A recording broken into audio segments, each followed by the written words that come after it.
test, trying to give you a way out, trying to give you an excuse not to show up. You gotta have the mentality to show up every fucking day of your life, no matter what life throws at you. It's our responsibility to show up to the Coliseum of life, prepared for fucking battle.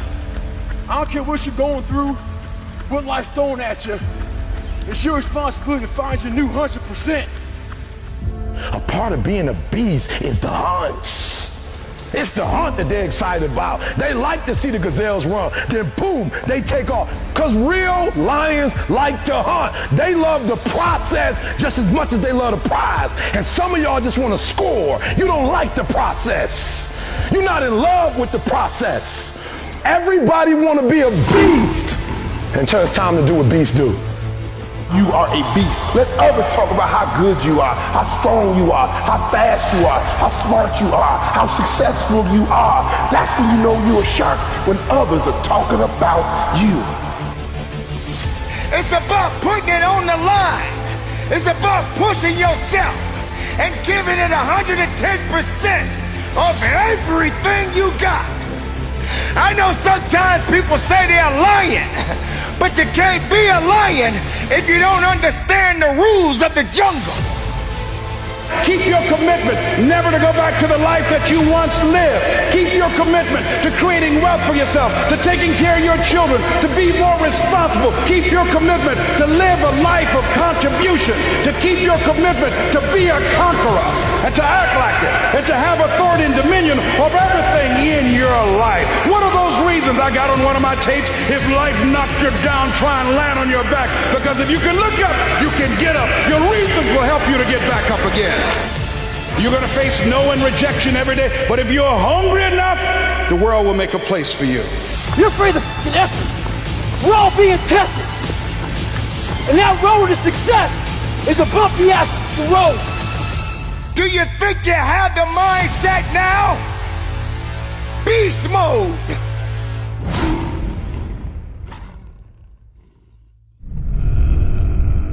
You don't have time to step back. You got to go forward. You got to push harder. Excuses, get out of my way.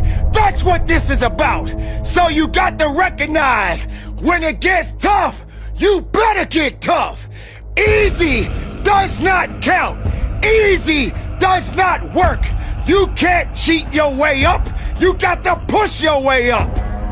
Not everyone is ready to be at the top. Not everyone is suitable to be at the top. If you're having a mental breakdown, then the body will believe everything that the mind is telling it to do. You got to understand, the mind is a terrible thing to waste.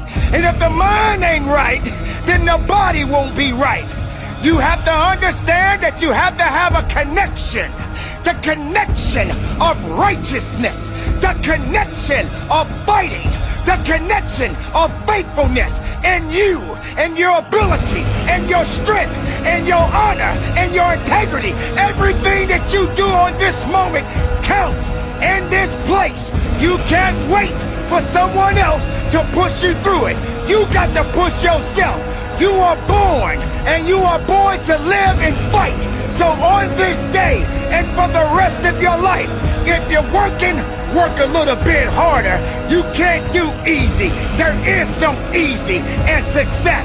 There is no easy in pushing that weight. There is no easy in running that extra mile. If it's easy, why are you doing it? If it's easy, how are you growing? If it's easy, how are you gonna be your best? Suffer now and get the rewards later. Don't ask for it, take it, it's yours. Go get it. If you believe in the possibilities, then make it work for you. Now you got to also understand this. It ain't gonna be easy. It's not gonna be a walk in the park. There's always more to give. You got to be willing to sacrifice.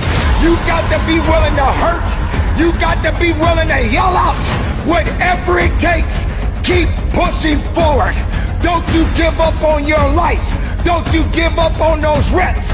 Don't you give up on giving it what it takes to get the most of yourself. Some of you right now may be wondering, why is this guy yelling? I'm not yelling, I'm making noise. I'm making noise to scare away your excuses. I'm sounding off because maybe that weakness doesn't understand the power that you possess. I know for myself, if I got to shout it out, I'm gonna shout it out. I'm not gonna let things hold me down. I'm not gonna let people tell me I don't count. I'm not gonna let this place of business tell me I have no business. Yes, the voice, the power, the passion, the love, everything that I have inside, I give it to you. I give it to the listener. I give it to the weightlifter. I give it to the marathon runner. I give it to the swimmer. I give it to the Zumba dancer. It doesn't matter who you are, where you come from. When the time comes, you must recognize that you got to be better. You got to be tougher. You got to be stronger, because nothing that did not create you cannot break you. Be the best of yourself. Be the strongest of the strongest. Don't let anything or anyone hold you back, because you have it. It's all in you. Possess it, love it, live it, give it all you got. And from the bottom of my heart, be productive, stay strong in it, no excuses, and conduct your business. When that alarm clock goes off at 4 or 5 in the morning, your mind says no. You just say, it's just what we do. It's what we do now. Because to get to where you want to go, the amount of pain involved, I'm not saying physical, I'm not saying you got to break yourself off. The amount of mental pain of how many times you're going to have to do something that you don't want to do to get to where you want to go. When I was 297 pounds and I was fat as hell trying to be a Navy SEAL, the scariest thing in the world to me, even to this day, was that could have been the rest of my life. I thought then I was trying hard. That's the scariest thing in the world. I thought then, 297 pound, working for Ecolab, spraying for cockroaches, making $1,000 a month. I thought that was me at my 100% potential. Come to find out, a few years later, I wasn't anywhere near that. 106 pounds less, graduated Navy SEAL training, went on to do all these other things. Looking back on that, that was me trying hard. That's why people gotta understand, what is in us, we have no idea until we start trying hard. And I mean really trying hard, where you're obsessed with, hey, this is my new norm. My new norm is that, wow, this isn't always fun. It's not always meant to be fun. And that's when you know you're trying hard. Is that, and so people listening to us that maybe are at 20% or 30%, you know, about, yeah, I'm going hard, I'm going max, and yet they're not seeing the results. Like, how do they actually shake themselves out of that? We're all in a battle with our own brains. That's all life. That's all life is. It's the most powerful thing in the world, is your own brain. It can work for you or against you. And as opposed to focusing on all those bad things that happened to you, all the things you didn't have, the people that called you names, all the stuff in Brazil, Indiana, and you start thinking, wait a second, I just visualized this, and now I can take it to the next level, because the visualization got you through the SEAL team. It did, and I was able to visualize the end. So when I was 297, and I was all fat and out of shape, and I couldn't run a quarter mile, and I was drinking milkshakes and eating boxes of donuts, I visualized, man, how would it feel? For a brief moment, so there were 22 guys that graduated. I watched this segment on TV about these guys going to Navy SEAL training. And I couldn't even, I wasn't a great swimmer, I was afraid of the water, all this crap, man. But at the very end, it says 22 guys, this commanding officer's up there, and he gives this great speech. I was like, man, I wonder. So I started visualizing me being the 23rd guy in these dress whites, sitting there with these guys, getting that Navy SEAL, graduating this Navy SEAL training. I was like, God. So I put myself there. I was like, man, that's an amazing feeling. I put myself there at 297, not even able to do anything that these great men were doing. I said, man, if I could feel that would change my life. I could just feel that. It lasts for 1 second. You get that certificate, you walk across the stage, and what's next? But I didn't know that then. My mind wasn't, I thought I lived in that moment forever. So I said, wow, man, if I could just feel like that. If I could feel like that. And what was that feeling you wanted so bad? Respect? No, Accomplishment? victory. I wanted to win. Not like beat somebody else. It wasn't about that. I just wanted to go the distance. Everything in my life, when something got hard, I quit. If it was reading, that's where, I wasn't great at reading, I wasn't great at writing, so I just quit. I couldn't catch on as fast as you. I had to work harder than you, so I quit. I wasn't great at things, so I quit. I'm not good at this. Like, man, if I could just go that distance, that extra mile, to just go, just to finish. I want to finish.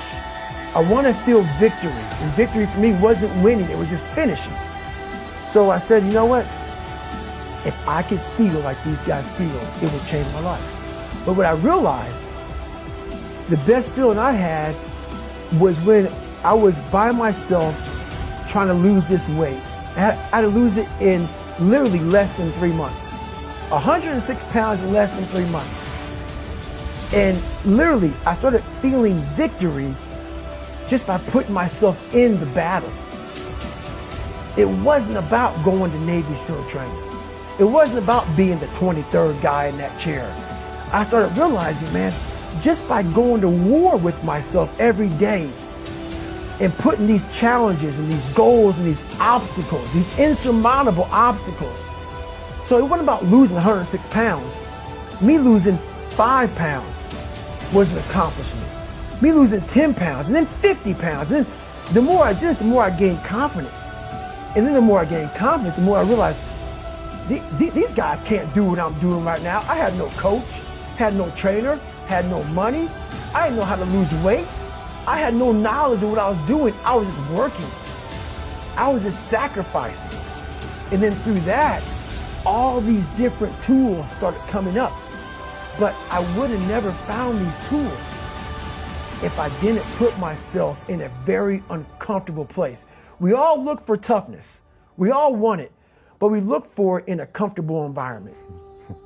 You will not find toughness in a comfortable environment. Those of you who are listening to this, whoever hear this, you will not find it. So how does a lion become the king of the jungle? His mentality. You have heard it said that lions are the king of the jungle.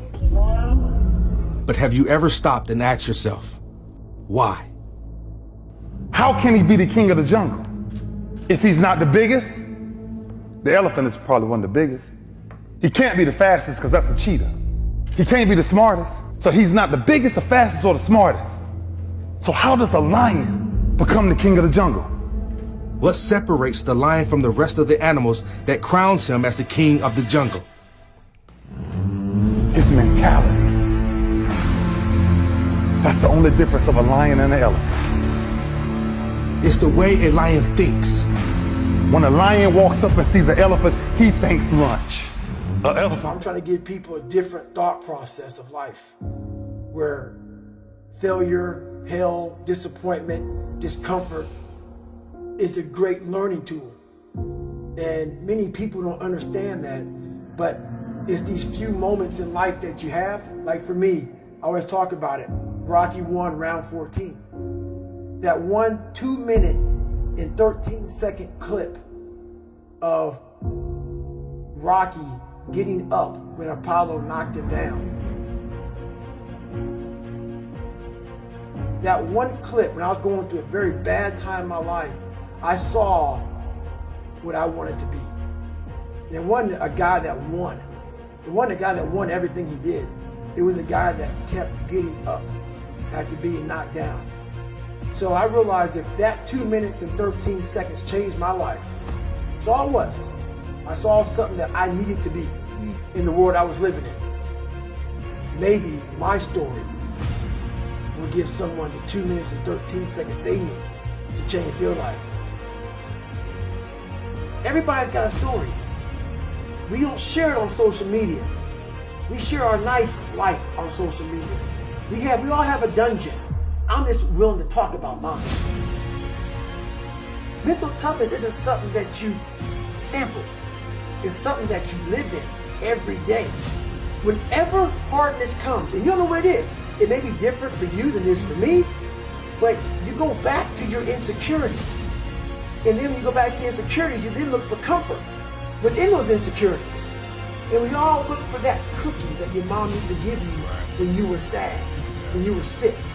We look for our wife or our husband. We look for comfort. It's in those moments you must retrain your mind to think differently in health. The mental standard is you must know how far you've come.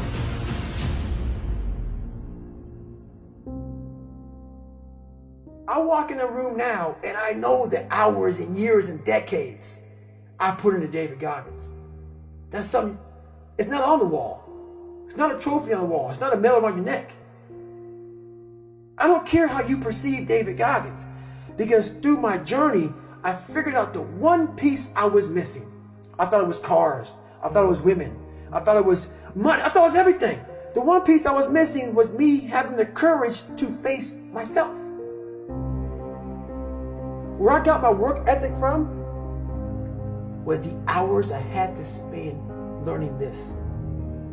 When you sit down and you're not smart, and you have a disability, and you still want to be at the top of your class, I didn't want to just get by. When I realized that I can learn through hard work, and I can beat the valedictorian in school, but I got put in 10 hours more a day than he does. You know what kind of strength comes from that? When you're sitting down, that guy that valedictorian studied for an hour, and you know I caught you. I have the work ethic to catch you. That's where David Goggins got really invented. Was at a kitchen table with 20 spiral notebooks that were empty, and then they were full. And when you can go through that, I still have them in my storage unit. You go through these spiral notebooks.